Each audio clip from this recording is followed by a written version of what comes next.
Good morning, evening, or afternoon, whichever one's going on for you at this current point in time. I got called out because there was a little bit of an issue with an outlet, but I saw this light switch and it was bothering me, so I figured I'd get to it first.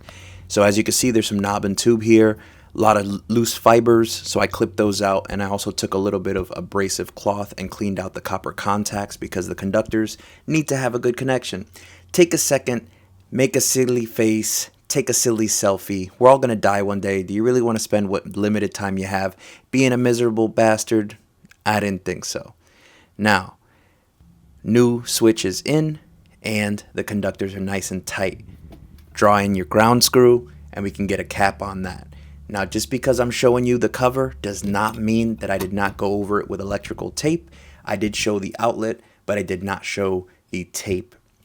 But I assure you it is there. And also, if you don't leave vertical screws, please don't talk to me. I need those screws to be vertical, and I need them to be matching. I don't care if there's 2 screws, 10 screws, a million screws, all vertical and all even.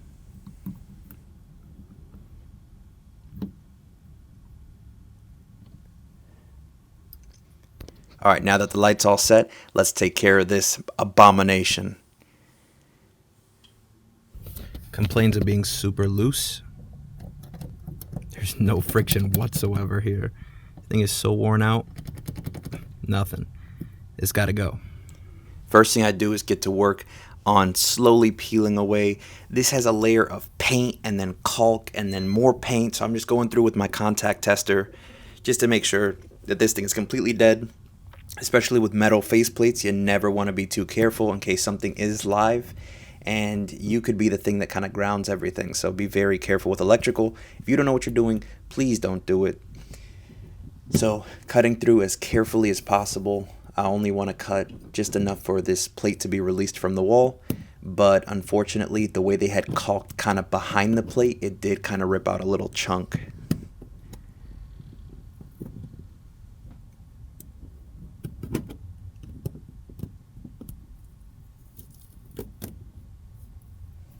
Yeah, the wall's not looking too happy, but you have to do what you have to do.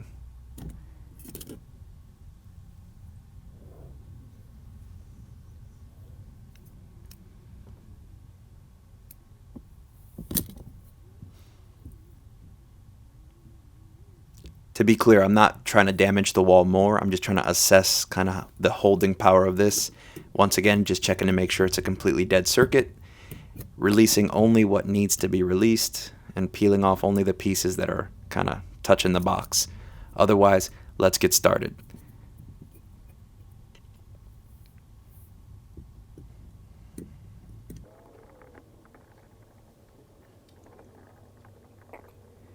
Alright, going in with my duster. I hate messy, crusty boxes. So, nice and clean. We can get rid of the neutral side, which is actually the hot side, and the hot side was on the neutral. So whoever had wired this thing a million years ago, it definitely was wired backwards. It'll still work, but please do not wire your outlets backwards or your switches. I mean, your switches are hot to hot, so you can't really do it, but your outlets, they'll power, but you can still potentially, they don't really turn off. They're kind of always on. So whatever is connected to it, give it one more cleaning, but whatever's connected to a backwards outlet, just not safe. So I'm correcting the conductors here.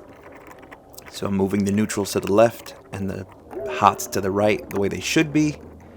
And if you're not sure, always look at your outlet or your receptacle. The gold screws will always be the hot and the silver screws will always be your neutral.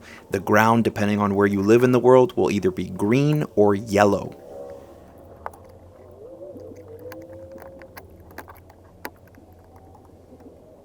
Side note is if you don't know what you're doing, probably don't do this. It's my message to you. If you are not a licensed professional electrician, then don't do it. Now what happened here is one of my neutrals just broke. Isn't that nice? Just broken neutral. Here I'm carefully trying to strip out one of the neutrals that had broken off, and I'm going to terminate it as a straight connection. And so I'm very carefully just taking off the insulation. Because of the compression plate style of the screw, I'm able to slip it in behind that plate and then tighten it down so it'll still make a tight, safe connection for that neutral. Now it's time to fight with the hot side.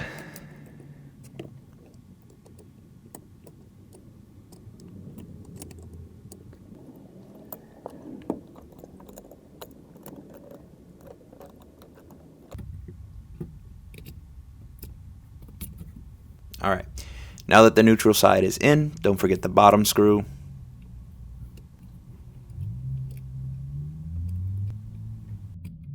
Alright, so we got our hots where the hots should go, and our neutrals, even though it took a turn for the worst, we got our neutrals where they are supposed to be.